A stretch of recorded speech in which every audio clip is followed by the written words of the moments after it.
So if you're trying to figure out the mix between the content that you should be creating, the budget that you should have, you got to develop a long game strategy. So it is about 15 or so minutes before I actually get ready to do this. Actually, it's not, it's a little more than 15 minutes. Either way, I got about close to 15 to 20 minutes before this talk starts. So I'm going to show you a little bit of what I do to prep before I do an interview. So the first thing, of course, is close the door. If you'll notice, a lot of times when I'm creating content, even though I'm in the office or whatever, I want to be closed off from distractions, whether that's nieces and nephews in the other room, whether that is another phone or device that could potentially ring or chime, even somebody at the door, because I'm not going to stop the interview and say, hold on, let me go get the door. Usually I try not to schedule any interviews around something when I'm supposed to receive a package for something that I want to go out and get. Those kinds of things are taken into consideration. Next most important thing, hydration, water. You'd be so shocked and surprised how much talking reveals how dehydrated that you may be. And so I try to get the biggest, dumbest type size cup or thing. I think this is about 32 ounces, I believe so. Or maybe, no, it's right at 26 ounces. And so I've chugged one of these down already. So I want to do that. And then of course the byproduct of this would just make you use the restroom. The next thing that I want to do is make sure that if I have used any kind of different settings or setup, accounting for the daylight that is coming in the room, even though this is tinted, sometimes I would like to roll with the ceiling light on. It just adds more light and fills in, or sometimes depending on if it's a little bit shaded or cloud coverage or whatever. So it's when I pull out my gray card that is collapsible, similar to the Defuse softbox, and that can plug away just like this here. And so it's super duper small. So use one of these and reset the white balance to the main camera. So I've talked about this before, but I don't think a lot of people get this. Have your wardrobe, or maybe whatever it is that you choose to wear for your business or your brand, in your closet ready to go.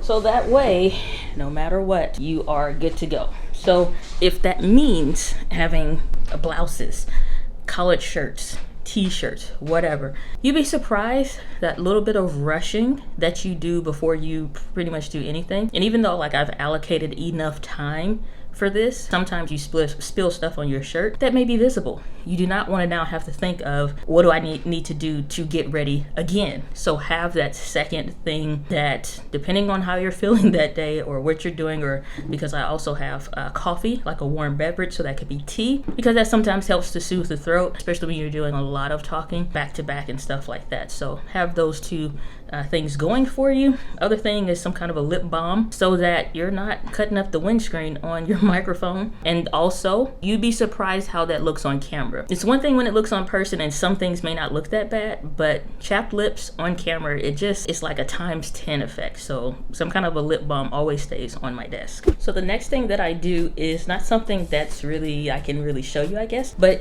I make sure I close Google Chrome completely, because it is such a resource hog. I don't want anything that I've been doing, and if you let your computer just stay on endlessly, I try to shut down, restart, and do all that kind of good stuff to make sure everything is good to go. Any applications are updated like an hour or two before at the very least, because sometimes it could be that little bit of a hiccup where everything was working fine until you got ready to do the interview and things are just not working fine anymore. So I'll close Google Chrome, reopen whatever we're using for the interview again, and only open up the one tab that I'm going to need, one or two tabs, whatever it is that I'm going to need, so it's not such a resource hog. Some people prefer Mozilla Firefox, others Safari.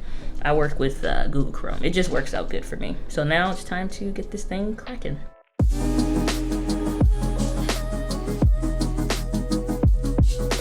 Have photos, you have GIFs even that can communicate a message. But if we think about what video is, it is a culmination of all of them. It's your moving photos, which is how we had the movies even come about. And so the ability to listen to a person's voice and not only hear their voice and connect with them and hear, like, you have to change the way you talk in order for them to hear a smile or something like that. And even to the point, call centers would tell you to smile while you're talking so that they can hear it. Whereas when you are looking at my face, you can see those quirks that I'm doing. So even if I say, I don't know, and if I do like that, you can hear that And imagine what I would do. Or you can watch the video and see me twist my hand. You say, I do the same thing. And those little quirks are connection points. So it's already the fast track and the shortcut to the shortcut. While other mediums are good and they may be quick, video is the shortcut to the shortcut to ultimately really connect with them.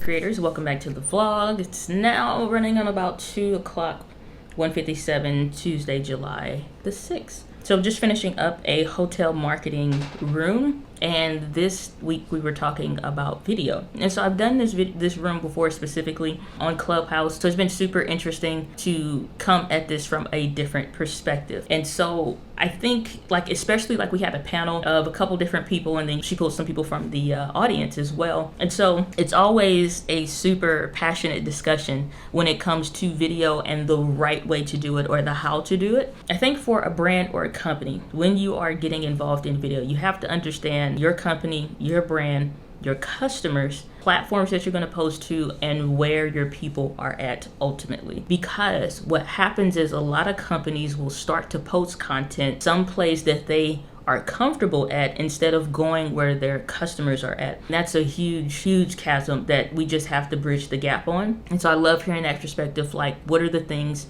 that someone that's in a 5-star hotel type of a higher upper echelon experience, where are they at with the budget? Where are you at? And I find a lot of companies, it seems like coming up in this discussion, they want to do video marketing, but they do not create margin in the budget for video marketing. So it kind of leads me to question, how serious are you in wanting this to be a thing? Because you can't take $500 and say, work magic and give me a $25,000 investment or yield a return for me. That's not possible. It's just not likely. So if you're trying to figure out the mix between the content that you should be creating, the budget that you should have, you got to develop a long game strategy. And this June hit 5 years for me of being on not even on YouTube, but just creating content specifically for my business. And when you think about a business that is already well established, they're not willing to commit, I think, menial budget towards what it would take to produce good content, whether that's internally having somebody dedicated specifically to work for your brand. And I think that is a good idea, versus trying to put it together, because you got a 2-star budget and a 5-star hotel. It just is not gonna match at any time. One of the things that I make sure that I'm doing when I am getting ready to do a talk or something like that, I am always capturing my own content. So when I'm getting ready to do a talk in the office, I have my A6400 that is kind of recessed into the corner there. I got my light that's up there. You can kind of see it in the diffuse softbox light. And so I just have that recessed because it's a 35mm lens that I'm using, which will give me that perspective that you're used to seeing all the time in my videos. When I record these in Ecamm, I also still can record that content in the Rodecaster Pro.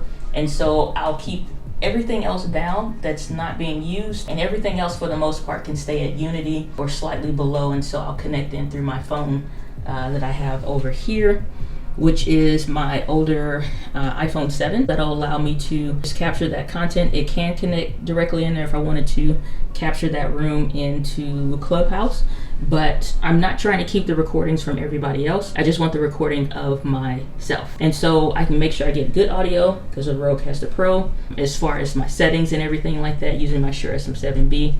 And then for this other angle, I had my peek around camera that I'm getting there that's specifically for social media content. What I love here, the fact that I can open and record, and when I stop that recording, Ecamm will pop up this box for me here. And as you can tell, I make a lot of content using Ecamm. And so it'll show me this actual video file, and it'll pull it directly up. And so you can see me getting ready to start and make sure that all gets synced together. And yeah, I love it. This is where I think it's extremely important. This is where I'm saying, if you are already sitting down doing an interview, it makes a ton of sense to go ahead and capture that content, whether that's with your phone And that's usually what most people do. I would highly recommend that you get some of these, these Zeiss lens wipes. These are magic, and you can get a case of these for like 200, 500, probably more on Amazon for little or nothing. That way, if you need to wipe your lenses for your glasses, you can do that. Wipe the lens for your camera, and especially for your phones, the front and the back, or whatever camera you're going to be using. No matter what you're doing, your lens is clean and it can see you, especially your phone. But I think we're in a place where not capturing your content is crippling and hurting your content. I think we're in a place where not capturing and documenting your content is really starting to hurt you and your business, and it's hurting the content simply because you don't have enough. Last year revealed to everyone the difference between a truth and the truth, and video is the truth when it comes to a type of connection that, again, transcends everything else. Because if it wasn't, everybody just would have started a bunch of podcasts last year. Everybody would have just started a bunch of other things. Photo sharing would have increased. Well, not that these things didn't, but it completely was obliterated by the idea of, if you cannot see me in person, what's the closest next thing? And that's video.